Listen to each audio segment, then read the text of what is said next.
নমস্কার বন্ধুরা, আমি সঞ্চিতাস এসএস রেসিপিস ইউটিউব চ্যানেলে আপনাকে স্বাগত।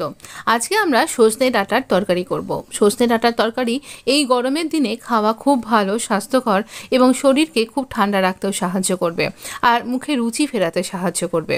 এখানে আমরা দিয়ে দিচ্ছি আরও 1 চামচ তেল। আমার এখানে একটু তেল ছিল যা দিয়ে আমি এই বড়িটা ভেজে তুলে রেখেছি। কলাইয়ের ডালের বড়ি, আপনি এখানে মুগের ডাল বা মুসুর ডালের বড়িও ব্যবহার করতে পারেন। এটা 5 ফোড়ন, এখানে 5 রকম মশলা থাকে, মৌরি বা মেথি, কালো জিরে ইত্যাদি ইত্যাদি। তো এইভাবে তার সাথে দিলাম একটা কাঁচা লঙ্কাকে চিড়ে। বেশি ঝাল এই মশলার মধ্যে এই তরকারিতে দেবেন না।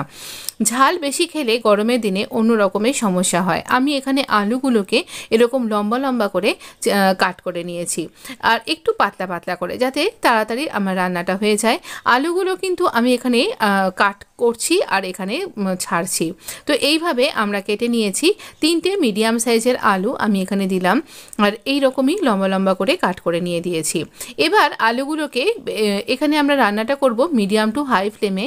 আর এখানে আমরা দিয়ে দিচ্ছি হলুদ দিলে পারে তরকারিটার মধ্যে ভালো একটা রং আসবে। এখানে দেখুন একটা অনবদ্য জিনিস, সজনে ডাঁটা খুব তাড়াতাড়ি গরমে শুকিয়ে যায় বলে আমি এখানে এরকম কেটে ছাড়িয়ে ফ্রিজ করে রেখেছি। আর ফ্রিজে করে রেখেছিলাম তার জন্য গায়ে ছোটো ছোটো বরফ জমে গেছে।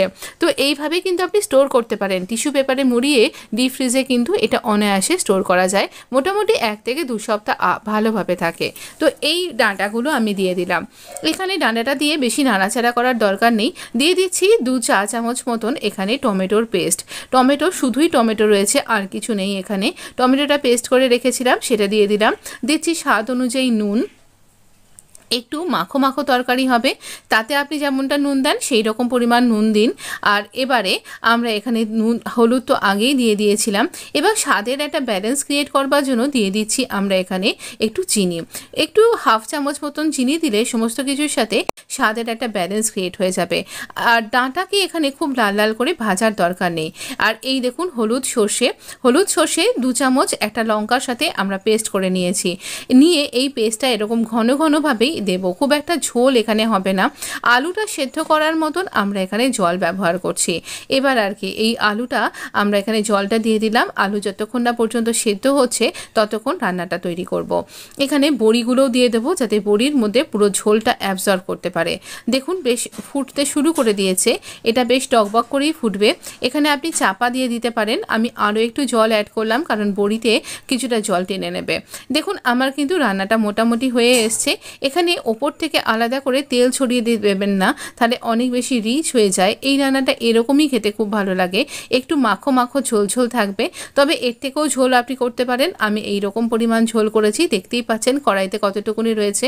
গরম ভাতের সাথে প্রথম পাতে জাস্ট জমে যাবে এইটুকুনি বলতে পারি। অবশ্যই ট্রাই করলে আমাকে জানাতে ভুলবেন না আপনার কেমন লাগলো। সজনে ডাঁটার এই তরকারিটা খাওয়া শরীরের জন্য খুব উপকারী এই গরমের দিনে, তাই আপনাদের সাথে শেয়ার করলাম। ভালো থাকবেন, সুস্থ থাকবেন। এই ধরনের ভিডিও পাওয়ার জন্য আমার চ্যানেলটাকে সাবস্ক্রাইব করে পাশে থাকা নোটিফিকেশানটা অন করতে ভুলবেন না। আসছি আজকে নতুন